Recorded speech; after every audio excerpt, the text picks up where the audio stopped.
नमस्कार दोस्तों, जय श्री राम, जय हनुमान। कवन सो काज कठिन जग माही, जो नहीं होई तात तुम पाही। दोस्तों, हनुमान जी महाराज कलयुग में एकमात्र ऐसा जीवित देवता है जो कि आपके ऐसा कोई कार्य ना हो जिसे वह संभव करके ना दिखाएं। इसलिए कलयुग में सबसे ज्यादा हनुमान जी महाराज की पूजा होती है। अगर आप गांव में है, कस्बों में है, कहीं भी रहिए, आप जरूर देखना, आपको शिवालय बहुत कम मिलेंगे, आपको राम जी के मंदिर बहुत कम मिलेंगे, यहां तक कि कोई भी देवी देवता हैं उनका भी मंदिर आपको बहुत कम मिलेंगे। लेकिन प्रभु हनुमान जी महाराज कलयुग में एकमात्र ऐसा जीवित देवता है जिसके मंदिर आपको हर गांव में, हर मोहल्ले में, हर कस्बे में, आप कहीं से भी रहते हो, बिल्कुल ही देखने को मिल जाते हैं। इससे भी प्रमाण होता है कि कलयुग में हनुमान जी महाराज अति तीव्र रूप में साक्षात हैं। बिल्कुल ही ये भी कहा जाता है प्रभु राम ने हनुमान जी महाराज को कलयुग में अपने भक्तों के कल्याण के लिए, राम भक्तों के कल्याण के लिए, इस समाज में रहने के लिए कहा। हनुमान जी महाराज दृश्य रूप में, अदृश्य रूप में आज भी हमारे बीच में रहते हैं, लेकिन हमें पता नहीं है। तो देखें, सप्ताह के हर दिन हर प्रकार के, अलग प्रकार के देवी देवताओं को समर्पित हैं। तो आज के इस वीडियो में मैं आप लोगों को बताऊंगा मंगलवार के दिन हनुमान जी महाराज को समर्पित होता है। तो मंगलवार के दिन हमें क्या करना चाहिए, क्या नहीं करना चाहिए। आप में से बहुत सारे लोगों ने हमें कमेंट पूछे थे, वही कमेंट का एक वीडियो बना करके आज मैं आप लोगों को जानकारी साझा कर रहा हूं। देखिए, बिल्कुल ही वीडियो मिस मत करना, क्योंकि हनुमान जी महाराज एकमात्र ऐसा कलयुग में जीवित देवता कहे गए हैं जो कि थोड़ी सी पूजा पाठ से प्रसन्न हो जाते हैं। आप कलयुग में कितने भी कोई भी देवी देवताओं को रटते रहिए, यहां तक कि भगवान शंकर का भी आप कलयुग में कितना भी मंत्र का जाप कर लीजिए, वो जल्दी प्रसन्न नहीं होते, क्योंकि भगवान शंकर ने स्वयं कलयुग में जितने भी देवी देवताओं के जपने से जो ऊर्जा प्राप्त होती, सिद्धि प्राप्त होती है, यहां तक कि जो देवी देवताओं के लिए दर्शन, जो मंत्र कहे गए हैं, वैदिक मंत्र कहे गए हैं, सभी मंत्रों को किलित करके रखें, केवल हनुमान जी महाराज और साबर मंत्रों को छोड़ करके। तो इस वीडियो में विशेष रूप से बताना चाहूंगा, किसी भी प्रकार के आपकी अधूरी मनोकामना आप चाहते हैं कि वह मनोकामना पूरी हो जाए, धन की प्राप्ति चाहिए, पुत्र की प्राप्ति चाहिए, कोर्ट कचहरी में विजय चाहिए, किसी न किसी समस्या से परेशान है, हर समस्या का एक ही उपाय है हनुमान जी महाराज। वीडियो ध्यान से सुनना। वीडियो में आगे बढ़ने से पहले, जानकारी बताने से पहले सभी दर्शकों को कहना चाहूंगा, कमेंट बॉक्स में जय श्री राम, जय हनुमान जरूर लिखना। तो आप में से अधिकतर लोग पूछते हैं कि मंगलवार के दिन कौन से काम नहीं करना चाहिए। देखिए, वैसे मंगलवार के दिन बहुत सारे ऐसे कार्य जिसे करने से वर्जित, हमें बिल्कुल ही कार्य को वर्जित करना चाहिए, हमें नहीं करना चाहिए। खास करके मंगलवार के दिन घर में नमक खरीद करके नहीं लाना चाहिए, और घर में अगर आप खाना खा रहे हैं तो एक्स्ट्रा नमक मांग करके, जो भी सब्जियों में नमक कम है तो एक्स्ट्रा आपको नमक मांग करके नहीं खाना चाहिए। इस दिन पान भी नहीं खाना चाहिए। पान खाकर अगर आप जमीन में थूकते हैं तो इससे हनुमान जी महाराज नाराज होते हैं और आपके कुंडली में मंगल ग्रह कमजोर हो जाते हैं। मैं वीडियो में बताऊंगा कि मंगल ग्रह क्या है। इसके बाद इस वीडियो में जानते हैं मंगलवार को क्या नहीं खरीदना चाहिए। तो मंगलवार को आपको लोहे नहीं खरीदना चाहिए। अगर आप लोहे खरीदते हैं तो आपको आर्थिक समस्या का सामना करना पड़ सकता है। और मंगलवार के दिन कर्जे भी नहीं लेना चाहिए। अगर मंगलवार के दिन कर्जे लेते हैं तो फिर इसे चुकाने में काफी कष्ट होता है, बिल्कुल ही आप चुका भी नहीं पाएंगे, वो कर्जे बिल्कुल ही बढ़ता जाता है। तो ध्यान रखिएगा, कभी भी किसी से कर्जे लेना है तो मंगलवार के दिन आपको कर्जे नहीं लेने हैं। आप में से बहुत सारे लोगों ने बहुत ही सुंदर प्रश्न किए कि मंगलवार के दिन हनुमान जी महाराज को कैसे प्रसन्न करें। तो हनुमान जी महाराज को प्रसन्न करने का बहुत ही साधारण सा तरीका है, वह है मंगलवार के दिन हनुमान जी महाराज को आप जो है श्री राम लिखे ध्वजा चढ़ा दीजिए और हनुमान चालीसा का पाठ करें। कोई भी आपकी बड़ी से बड़ी मनोकामना हो, इस उपाय के बाद बड़ी से बड़ी मनोकामना की पूर्ति हो जाते हैं और हनुमान जी महाराज प्रसन्न हो जाते हैं। आप में से बहुत सारे लोग हमें कमेंट करके पूछ रहे थे कि गुरुजी ये बताइए हनुमान जी महाराज को खाने में क्या पसंद है, हम कौन सी हनुमान जी महाराज को चीज चढ़ाएं। तो देखिए दर्शकों, हनुमान जी महाराज को 3 तरह के लड्डू पसंद हैं। एक जो है केसरिया बूंदी, जो बूंदी का लड्डू होता है केसरिया कलर का, वो बहुत पसंद है हनुमान जी महाराज को। दूसरा जो बेसन के लड्डू होता है वो बहुत पसंद है। और हनुमान जी महाराज को तीसरा जो लड्डू है वो है मलाई मिश्री का लड्डू। जी हाँ, जो मलाई का लड्डू होता है वो हनुमान जी महाराज को बहुत पसंद है। हनुमान जी महाराज को चढ़ा दीजिए। फिर आप जो अपना मनोकामना बोलिए, मनोकामना बोलते हुए एक काम जरूर करना, हनुमान जी महाराज को इसे चढ़ाते हैं बाद में इसे थोड़ा बहुत ला करके गरीबों में आपको बांट देना है। लड्डू चढ़ाने से ऐसा माना जाता है, हमने 3 तरह के लड्डू बताए, इसे पापी ग्रह आपके अगर कुंडली में बैठा नुकसान करें वो भी नुकसान करना बंद कर देते हैं।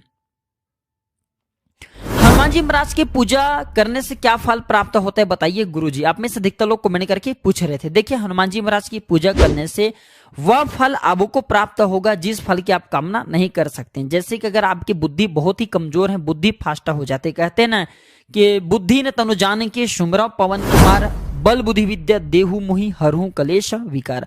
हनुमान जी महाराज को बुद्धि का दाता भी कहा जाता है। हनुमान जी महाराज से हमें यह भी सीख लेना चाहिए कि हनुमान जी महाराज ने उचित समय में अपने सही बुद्धि का प्रयोग किए थे। हनुमान जी महाराज ने रावण जैसे दुराचारी का भी संहार किए थे, लंका का भी दहन किए थे। इस वीडियो में जानते हैं कि हनुमान जी महाराज को तुलसी चढ़ाने से क्या फल प्राप्त होता है। देखिए, ऐसा माना जाता है हनुमान जी महाराज को तुलसी अर्पित करने से हनुमान जी महाराज बहुत प्रसन्न होते हैं, अपने भक्तों को रक्षा प्रदान करते हैं। यहाँ तक ये भी कहा जाता है हनुमान जी महाराज को अगर राम लिखे तुलसी के पत्ते का आपको राम लिखने और इसे हनुमान जी महाराज को समर्पित कर देना है तो बड़े से बड़े मनोकामना की पूर्ति होता है। चाहे आपकी वह मनोकामना कुछ भी क्यों ना हो, हनुमान जी महाराज उस मनोकामना की बिल्कुल आपकी पूर्ति करा देते हैं।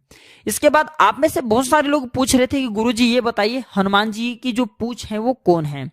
तो जो अष्ट सिद्धि 9 निधि के दाता हनुमान जी महाराज कहे जाते हैं, एक कथा के अनुसार हनुमान जी महाराज की पूछ माता पार्वती की ही स्वरूप कहे गए हैं।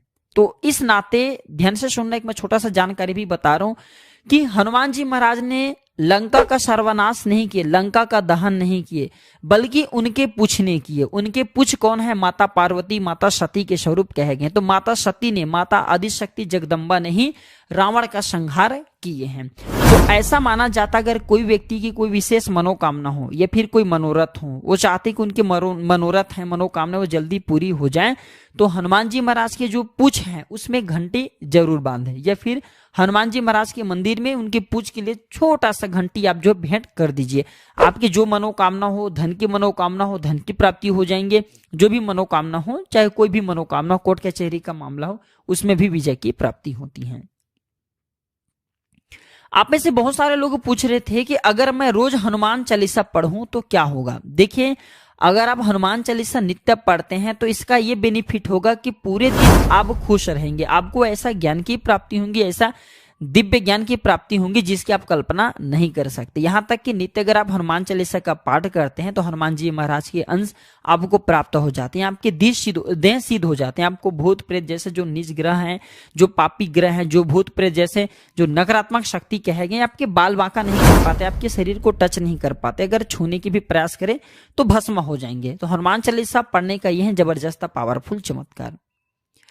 आप में से बहुत सारे लोग ये भी पूछ रहे थे कि हनुमान चालीसा पढ़ते समय उबासी क्यों आते हैं। देखिए, अगर आप हनुमान चालीसा पढ़ते हैं तो सर्वप्रथम ये ध्यान रखिए कि आपके शरीर में कुछ न कुछ पाप शक्तियां विद्यमान होती, क्योंकि यह कली काल है, कलयुग कहे गए हैं। तो हमारे शरीर में जो गंदे विचार होते हैं, जो बुरी शक्तियां होती हैं, या फिर जो मन में पाप विचार होती हैं, अगर हनुमान चालीसा पढ़ते हैं, पाठ करते हैं, तो ये उबासी के रूप में शरीर से बाहर निकलती हैं। बिल्कुल, आप जो भी पाठ करिए, पूजा करिए, पूजा करते समय भी उबासी आती है। क्यों आती है? क्योंकि नकारात्मक चीज है हमारे शरीर से, हमारे देश से बाहर निकलती है। ये घबराने वाली कोई बात नहीं है। हनुमान चालीसा किसके लिए अच्छा है? तो तन और मन, अगर आप दोनों की शुद्धता करना चाहते हैं और ज्ञान की बिल्कुल ही गहराई में जाना चाहते हैं तो हनुमान चालीसा आपके लिए बहुत ही अच्छे हैं। हनुमान जी महाराज को कौन सा फूल पसंद है बताइए गुरुजी करके आप में से बहुत सारे लोग कमेंट करके पूछ रहे थे। तो एक पौराणिक मान्यता के अनुसार, कथा के अनुसार, हनुमान जी महाराज को लाल कलर की पुष्प बहुत प्रिय हैं। लेकिन यह भी कहा जाता है हनुमान जी महाराज को गेंदा और लाल गुलाब की पुष्प बहुत प्रिय है। अगर हनुमान जी महाराज को प्रसन्न करना चाहते हैं तो गेंदा की पुष्प की माला बना करके हनुमान जी महाराज को चढ़ाइए।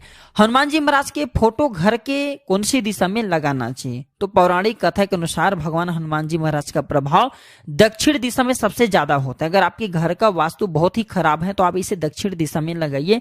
ये हनुमान जी महाराज के दिशा है। दक्षिण दिशा में लगाने से क्या फायदा मिलता है कि हनुमान जी महाराज के जो दक्षिण मुखी स्वरूप कहे गए हैं, शत्रु नाश के लिए कहे गए हैं। आपके घर में बाधा है, नकारात्मक शक्ति आती है तो बिल्कुल ही उसे समाप्त कर देता है।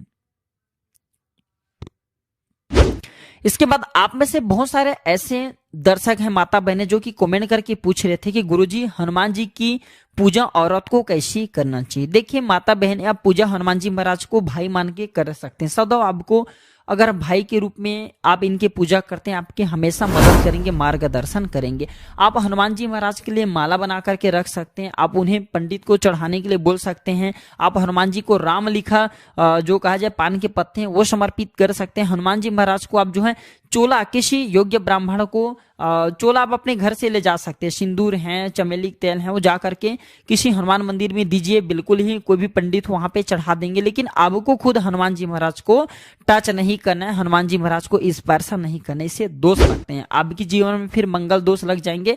यहाँ तक कि ये भी माना जाता है हनुमान जी महाराज के अगर कोई माता बहनें उनके जो मूर्ति उन्हें टच कर देते हैं, स्पर्श कर देते हैं, तो हनुमान जी महाराज बहुत क्रोध हो जाते हैं। फिर ऐसे माता बहनें के जीवन में फिर तबाह ला देते हैं, अर्थात इनके जो पति हैं बहुत बीमार पड़ जाते हैं, उनके जीवन में बर्बादी आ जाती है, कष्ट आ जाती है। तो इस बात का विशेष ध्यान रखें। क्या हम हनुमान जी की मूर्ति घर में रख सकते हैं? बिल्कुल ही आप हनुमान जी महाराज की मूर्ति अपने घर में रख सकते हैं। शयन कक्ष में हनुमान जी महाराज की तस्वीर या मूर्ति आपको नहीं रखनी, पूजा घर है वहां पे रख सकते हैं। और जहां पे शौचालय है, फिर बाथरूम है, जहां पे आप हनुमान जी महाराज की मूर्ति रखना चाहते हैं वहां पे शौचालय और बाथरूम नहीं होना चाहिए, इस बात का विशेष ध्यान रखना, अन्यथा हनुमान जी महाराज बहुत ही जल्दी रुष्टा होते हैं। हनुमान जी महाराज को अगर आप प्रसन्न करना चाहते हो, उनकी कृपा प्राप्त करना चाहते हो, तो मंगलवार के दिन बूंदी का भोग जरूर लगाना, बेसन के लड्डू का भोग लगा सकते हैं। हनुमान जी महाराज को सिंदूर बहुत प्रिय है। शनिवार या फिर मंगलवार के दिन हनुमान जी महाराज को आप जो सिंदूर अर्पित कर सकते हैं। यह भी कहा जाता है हनुमान जी महाराज को गेंदे के फूल अगर आप माला बना करके समर्पित करते हैं तो बड़ी से बड़ी मनोकामना की हनुमान जी महाराज पूर्ति कराते हैं। और यहाँ तक ये भी कहा गया है जो हनुमान जी महाराज हैं, अगर आप इसे राम लिखा लाल कलर की जो ध्वजे होते हैं उसमें राम लिखा हनुमान जी महाराज को झंडा समर्पित करते हैं, ध्वजा समर्पित करते हैं, तो बहुत हनुमान जी महाराज प्रसन्न होते हैं। आशा करता हूं कि मंगलवार के दिन हनुमान जी महाराज को किए जाने वाले, हनुमान जी महाराज के समर्पित जो उपाय होते हैं, किए जाने वाले उपाय बताए हूं। हनुमान जी महाराज के लिए आपको क्या सावधानी रखना चाहिए, जो जानकारी बताए हूं, ये जानकारी आपके जीवन में मंगलमय एवं कल्याणकारी साबित जरूर होंगे। आज की जानकारी पर समाप्त करता हूं दर्शकों। वीडियो देखने के लिए धन्यवाद। नमस्कार।